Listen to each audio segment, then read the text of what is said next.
Hi, I'm Zero Echo from Rixel.com, and welcome back for another episode of StarCraft 2 Epic Tales of the Week. We have a lot of great matches for you today, so check it out.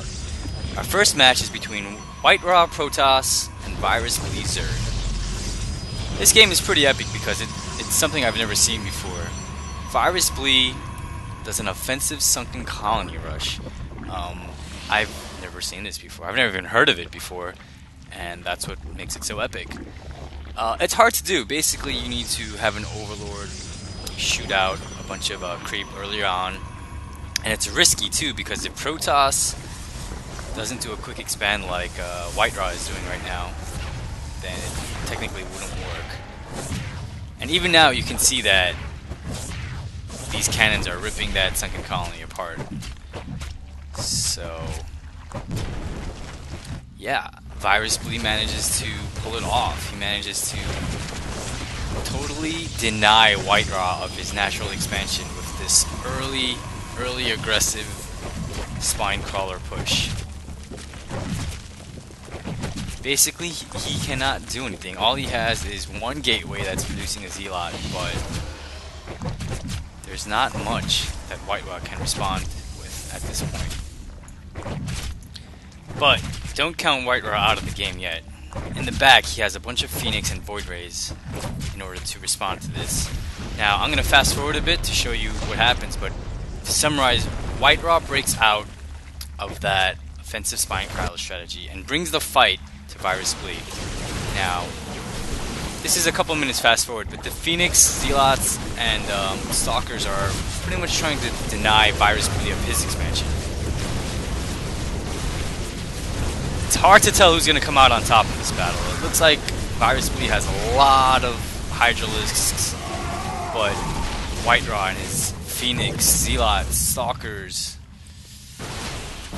Is it enough to pull out a win? But White Raw is consistently warping in additional Stalkers with that pylon, that proxy pylon in the back. And White Raw manages to take out Virus Bleed's expansion, making this game a 1-1 base game, pretty much evening the tide. Now that they're on pretty much equal footing, the final battle is very close at hand. As you can see, White Raw has a bunch of Colossus, Stalkers, Sentries. This is a pretty big engagement. We'll come out on top.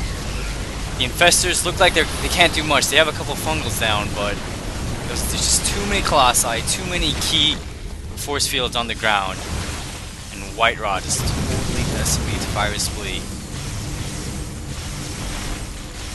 Our next game highlights some pretty creative tactics by a player named Sky Blue. He notices that Toss has an early block on his choke, so he manages to move his Queen and Overlord out to the corner of Lobber's base. Now, as you can see, Lobber knows that Nidus is being put there, and he kind of laughs. He's like, "Why is this guy doing this? He knows I'm gonna kill it." But Queen is there for a reason. Yes, transfusion, not once, but twice. 2 transfusions managed to keep the Nidus alive long enough for the Zerglings to rush through and totally annihilate Liber's economy. And that's pretty much the game.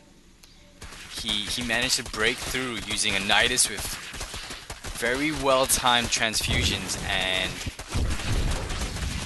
Lobber just can't respond. I think that's a pretty creative way of using a Nidus, and obviously Lobber thinks so also.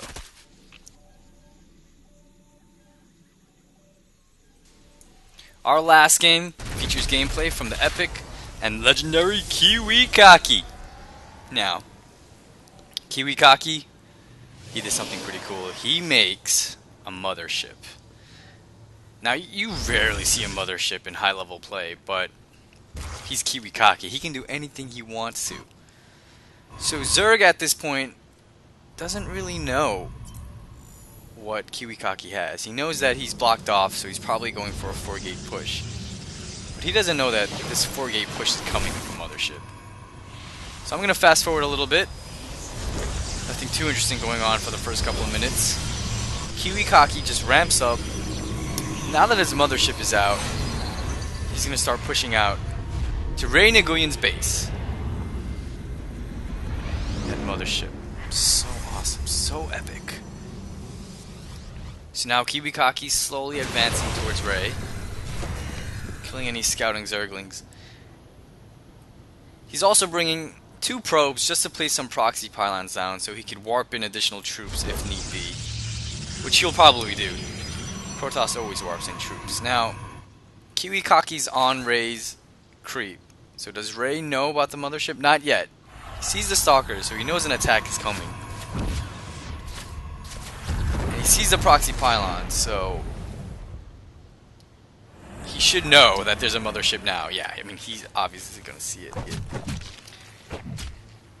So he's playing defensive. I'm not sure if he has any cloak detection yet, but Kiwikaki is going to do a pretty cool tactic right about now. He knows that that choke is very well defended, so he's going to fake him out, making him think like he's going to blink in, moving Rei out of position. And now that Rei's out of position, he's going to block him off. So there are not a lot of troops at that front, which is a great tactic. So now those creep colonies, those spine crawlers will die pretty quickly. And Rei can't do anything because he's still blocked in. So that was a great tactic by Kiwikaki. So now Rei has detection, but he just lost it. So now he's in trouble. These cloaked stalkers are just annihilating him. And this game comes to a pretty quick conclusion. There's not much that Zerg can do against a mothership. I hope you enjoyed this week's StarCraft 2 Epic Tales of the Week. If you like this video, please subscribe. If you have any comments, please leave them in the section below. Also, if you have any awesome replays, please send them to zeroecho@gmail.com and let us know what to look for. As always, thanks for watching, and see you next week.